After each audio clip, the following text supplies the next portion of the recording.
muy especial, bienvenidos a Sinergia Informativa, un programa que está hecho para personas informadas, inteligentes, interesantes y calificadas como usted. Información política y administrativa que es de interés general. Insisto en que todo, hasta el aire que respiramos, tiene que ver con condiciones políticas y administrativas.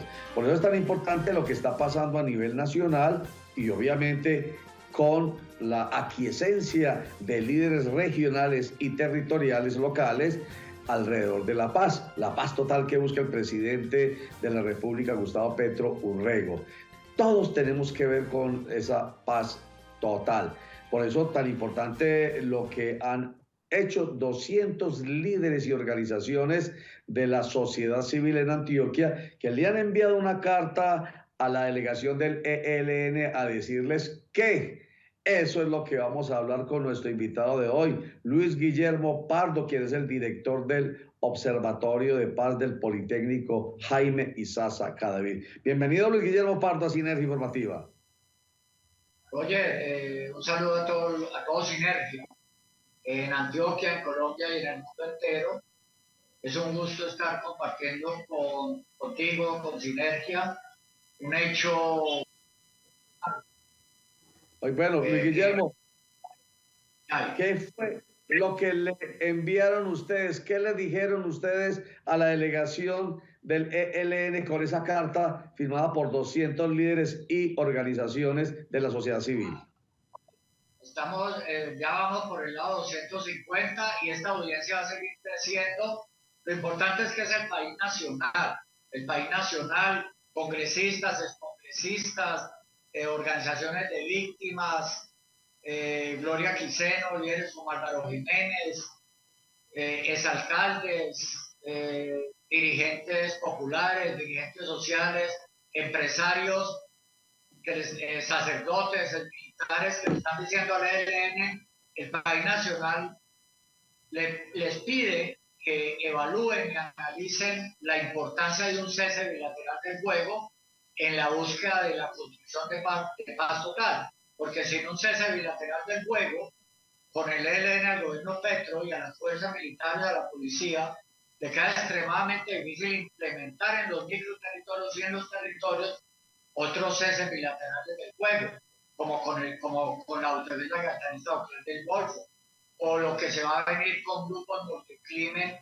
adscritos a la oficina en términos del conflicto urbano. Por consiguiente, estamos invitando al ELN que apele a toda su historia de sacerdotes como Camilo Torres Restrepo, haga una reflexión, converse con la delegación del Gobierno Nacional en el próximo ciclo ya oficial de conversaciones y nos concentremos en el cese bilateral del fuego para ir construyendo desde los microterritorios y los territorios la paz total.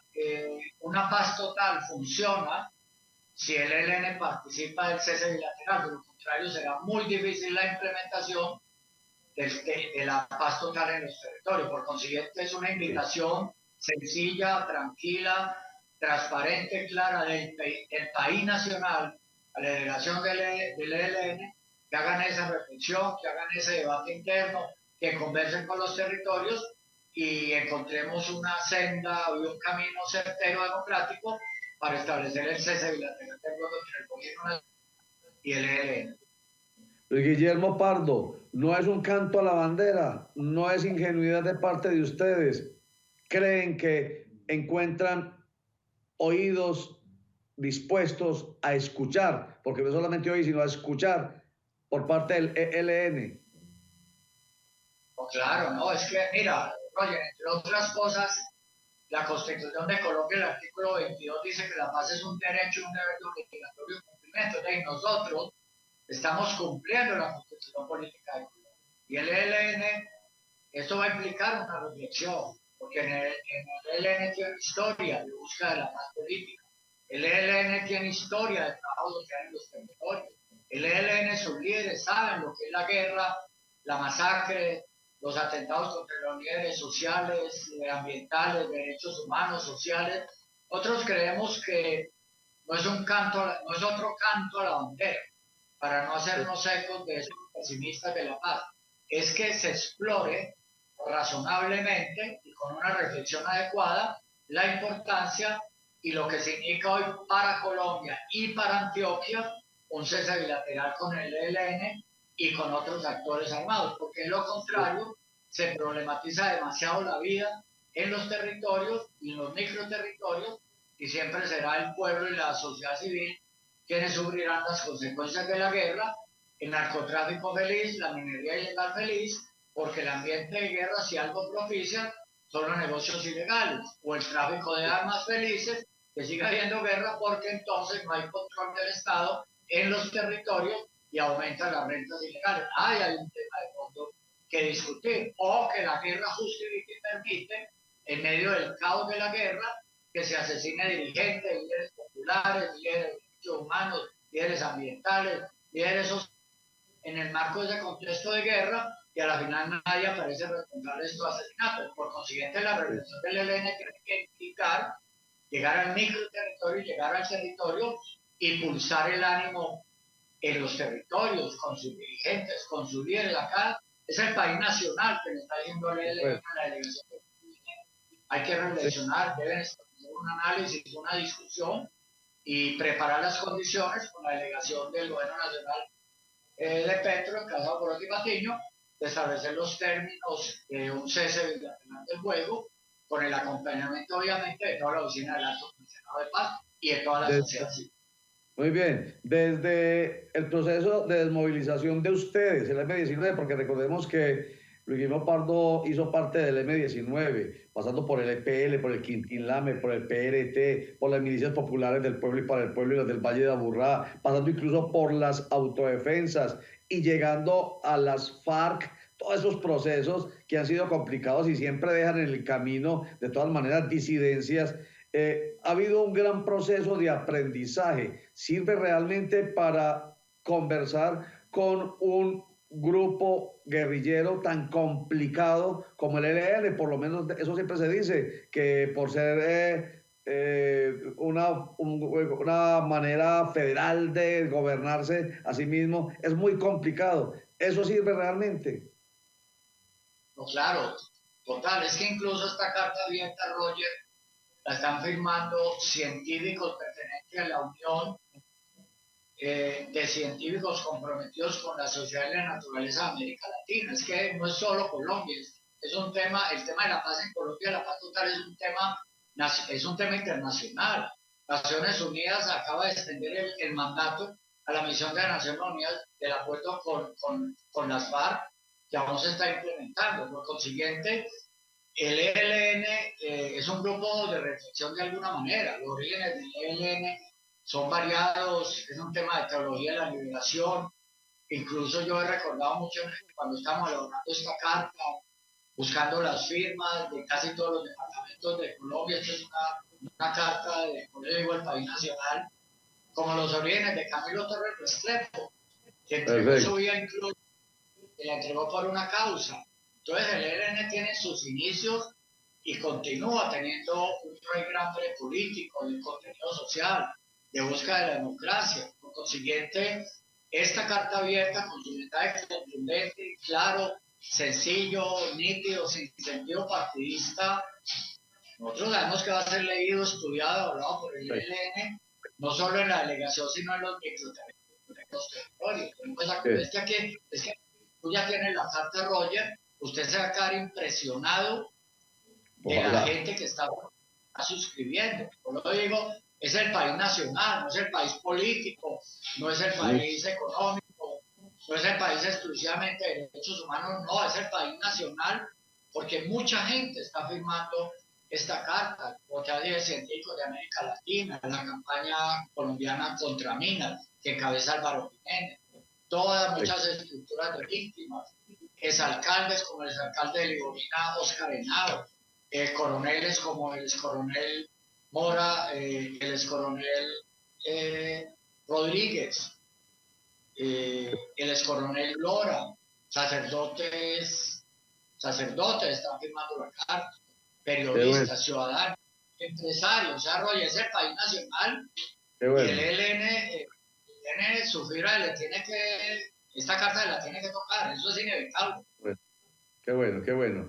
Esperemos que tenga el impacto que ustedes con su fe y su confianza tienen, porque es el país nacional, dice usted, no es un grupo de personas simplemente que espontáneamente han querido participar en este proceso para garantizar que el ELN escuche, Dios quiera. Vamos a estar pendientes, Luis Guillermo Pardo. Usted nos está informando, nosotros lo estamos buscando para ver qué alcance tuvo la carta. Muchísimas gracias por estar con nosotros, Luis Guillermo Pardo, director del Observatorio de Paz del Politécnico Colombiano Jaime Isaac David, y estaremos pues muy atentos y les deseamos mucha suerte.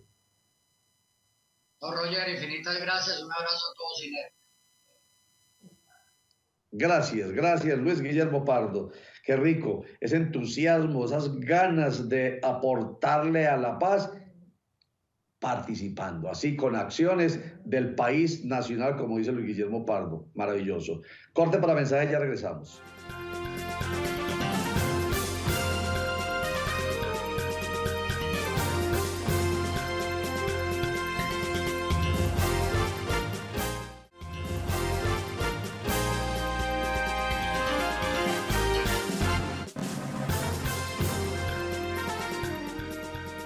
El gobernador de Antioquia, Gaviria Correa, no está de acuerdo con la resolución 104 del 13 de enero de 2023, reciente, de la Agencia Nacional de Minería, mediante la cual esta agencia reasumió la fiscalización, el seguimiento y el control de los títulos mineros declarados como proyecto de interés nacional y proyecto de interés nacional y estratégico, que están ubicados en el departamento de Antioquia. Se refiere específicamente al proyecto minero Quebradona, proyecto minero Buriticá, al de Gramalote y al de mineros aluvial. Eso quiere decir que en estos proyectos le quitan la delegación, el único departamento de los 32 del país que tenían delegación para hacer ese tipo de actividad minera, era Antioquia. Pero, vuelvo y digo, la Agencia Nacional de la Minería le acaba de quitar esto al gobierno departamental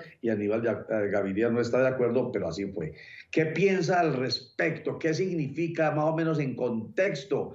Nos lo dice Norman Correa, quien es defensor ambiental del suroeste antioqueño. Aunque en primera instancia parezca que se pierde de alguna manera la descentralización y la desconcentración en estas funciones que tiene hoy como delegataria la gobernación de Antioquia, lo cierto que hay que observar allí el detalle, el conocer adentro, es que la Secretaría se ha prestado, en el tema del caso de Anglo-Gold Ashanti en Quebradona, para ciertos artificios que hacen esguince a la ley. Por ejemplo, el Código de Minas establece claramente que estos proyectos solo tienen 11 años en etapa de exploración, Quebradona lleva 15. Y ese es un artificio, un esguince al cual se prestó la Secretaría de Minas del departamento. Adicionalmente, el gobernador de Antioquia hoy, Aníbal Gaviria, como delegatario de estas funciones, tiene un amigo cercano como gerente corporativo de Anglo-Gold Ashanti. Se trata del doctor Juan Camilo Quintero. En la etapa del PTO, Plan de Trabajo y Obras, previo a la aprobación o no de la licencia ambiental, la Secretaría de Minas tenía 545 interrogantes. Rápidamente los absolvieron sobre el trabajo de Anglo-Gold en Quebradona y generaron un ánimo político favorable para que la ANLA se viera presionada a aprobar esa licencia que al final archivó. El gobernador en ese momento, por su amistad cercana con el doctor Juan Camilo Quintero, como delegatario de las funciones de control, inspección, vigilancia, fiscalización, debió haberse declarado impedido en este tema minero. No lo hizo. Creo que esas son razones que también tiene en cuenta la Agencia Nacional de Minería para retomar ese control y para establecer de una vez y por todas un control estricto, efectivo, sobre estos títulos, que en el caso, insisto, de Jericó, lleva 15 años cuando la ley indica que son solamente 11. Que la Agencia Nacional de Minería cumpla con la ley es lo que pedimos los defensores del territorio desde el suroeste de Antioquia. El senador de la República, Nicolás Albeiro Echeverría Albarán, él es congresista porque sabe mucho de estos temas, Tampoco está de acuerdo con la decisión de la Agencia Nacional de Minería de quitarle la delegación al departamento de Antioquia. Dice que esto va en contra de la Constitución Política de Colombia y ese elemento importante de la desconcentración y descentralización que se hacía mediante la delegación. Entonces no está de acuerdo. Dice que esto es un muy mal mensaje que el presidente Gustavo Petro le está enviando al país, así que le está pidiendo que reconsidere la decisión por la armonía de las regiones y de los territorios.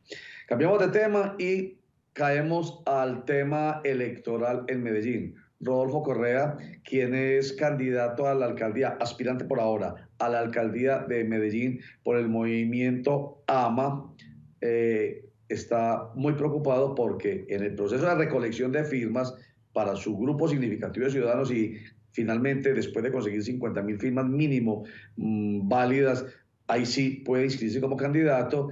Dice que grupos criminales no les están permitiendo a sus grupos de trabajo recoger firmas en los barrios y especialmente en las comunas 1, 2 y 3. Rodolfo Correa. Hombre, da un profundo dolor en el alma lo que está pasando con la seguridad en Medellín, que ya está afectando el proceso democrático.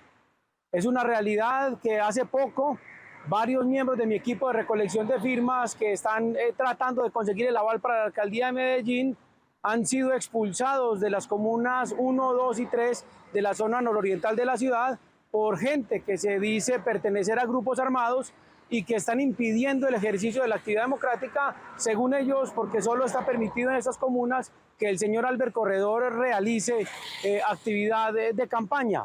Yo quiero que el señor Corredor nos diga si esto es cierto o no y que aclare esta situación, y a las autoridades, por supuesto, les solicito garantías para poder ejercer esta actividad que estamos haciendo de forma honesta y democrática. Le preguntamos al aspirante a la alcaldía de Medellín, Albert Corredor, y nos dijo: el equipo jurídico nuestro está evaluando, esperando a que se haga la denuncia por parte de Rodolfo Correa y veremos cómo actuamos jurídicamente. Mientras tanto, dice Albert Corredor, no queremos caer en juegos políticos. Y hablando de más aspirantes a la alcaldía de Medellín, ya tiene el aspirante John Basurto, ya tiene el aval de la registraduría para empezar a recoger firmas. Ya empezó. ¿De qué se trata? Recordemos la aspiración de John Basurto. Nosotros manejamos una lógica diferente a la de los partidos políticos. La lógica de los partidos políticos es la lógica de la obediencia y es la lógica de la conveniencia. Ellos obedecen a los jefes políticos y si no, los expulsan. Ellos hacen lo que les conviene, independientemente de lo que piense el ciudadano. Nosotros como académicos dependemos es del conocimiento. Por eso estamos presentando propuestas estructuradas en investigaciones y en estudios para dar solución real a problemas reales que tiene hoy la ciudad de Medellín. Por eso, como candidato a la alcaldía de Medellín, estamos convocando para que nos ayuden con las firmas cuando estemos en las calles, nos brinden el apoyo, porque nosotros somos una propuesta totalmente diferente para la ciudad de Medellín. Veámoslos, escuchémoslos, leámoslos y tomemos la mejor decisión el 29 de octubre de este año para que escojamos el mejor alcalde para Medellín. Corte para mensaje, ya regresamos.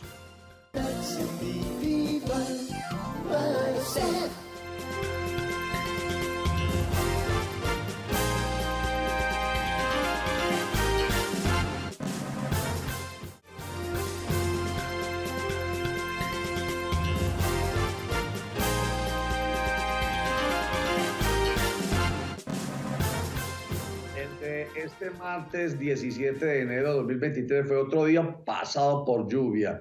Hubo que actuar por parte de los bomberos para rescatar a 15 personas que se quedaron en el soterrado de Parques del Río. Se convirtió en otro tema de mucha atención para el DAGREF, para los bomberos de Medellín, tras las fuertes precipitaciones que se registraron en la ciudad de Medellín. Volvemos a decir, recordemos que después de lo ocurrido en el deprimido de Conquistadores el fin de semana pasado, donde murieron 2 personas, cuando hay unos aguaceros tan terribles y unas corrientes tan grandes y tan fuertes como las del río Medellín y las inundaciones como las del soterrado, obviamente hay mucha alarma.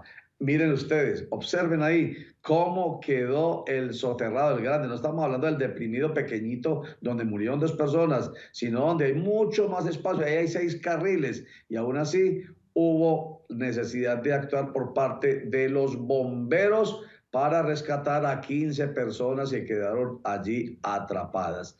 Bendito sea Dios, mucho cuidado, mucha atención. Vamos a escuchar y a ver a la directora del DAGRED, que es el Departamento de Atención de Riesgos y Desastres de la ciudad de Medellín. Ella es Laura Duarte, para que nos hable acerca del pasado este lunes. El balance de atenciones por las fuertes precipitaciones de la tarde-noche del día de hoy está dado principalmente por un gran sistema que ingresa por la zona sur del Valle de Aburrá, acompañado de precipitaciones intensas y de 196 descargas, como así lo reporta SIATA. Por esto se presentan desbordamiento de quebradas, inundación en vía pública, desplomes de árboles en diferentes partes de la ciudad y asimismo se presentan 2 movimientos en masa, uno en San Antonio de Prado y otro en el sector 8 de marzo. Adicional a esto, y teniendo en cuenta que las fuertes precipitaciones se concentraron principalmente en la zona sur del valle, esto hizo que el río Medellín aumentara su caudal hasta tal punto que hubiera un desbordamiento en el punto del puente de la 33 y con ello llevara a una inundación en el soterrado de Parques del Río en el sentido sur-norte. Ello llevó a una inundación aproximadamente de los 120 centímetros y asimismo esto llevó al rescate de 15 personas, de ellas 2 motociclistas, un vehículo particular y un bus del servicio público. Hasta el momento no se reportan a nuestra línea única de emergencias 123 ningún lesionado y ningún desaparecido. Menos mal, gracias a Dios. No hubo pues ningún lesionado, ningún desaparecido, ningún muerto. Menos mal. Bueno, y terminemos con una noticia bien importante. 29 funciones, además muy alegre para nosotros que somos tan amantes de las mascotas, de los animales. 29 fundaciones y hogares de Paso de Medellín recibieron 3 toneladas de alimento para animales, para estos animales de compañía, esos que rescatan y que son abandonados y que lamentablemente estas fundaciones no tienen cómo atenderlos. Pues esta es una excelente noticia que nos da Diana Marcela Santa Cruz, quien es la subsecretaria de Protección y Bienestar Animal de Medellín.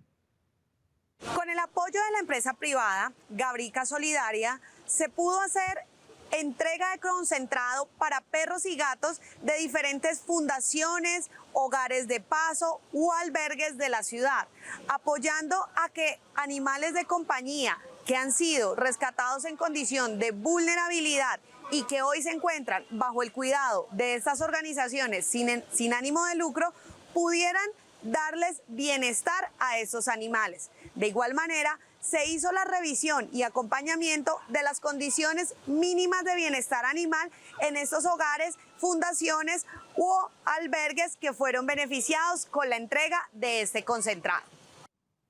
A estas personas altruistas no solamente se les dan alimentos para que atiendan a los animales que rescatan, además se les da capacitación para que desarrollen actividades y labores relacionadas con ese cuidado de estos animales vulnerables con profesionalismo. O sea, esta es atención integral para estos peluditos, como llaman algunos, para los seres sintientes, llamo yo, porque son esos, seres sintientes, no son cosas, no son muebles, de acuerdo con la ley 1774 de 2016. Son seres sintientes que no pueden ser maltratados, que al contrario, tienen que ser rescatados, tienen que ser salvados, protegidos, como se está haciendo con esta actividad que se realiza desde la Subsecretaría de Protección y Bienestar Animal de Medellín. Recuerden, 29 de octubre, les voy a decir todos los días esto, elecciones para que escojamos mejores alcaldes, mejores gobernadores, mejores concejales, diputados y ediles. Y vamos a ir viéndolo desde ya para escoger a los mejores. Muchas gracias. Chao.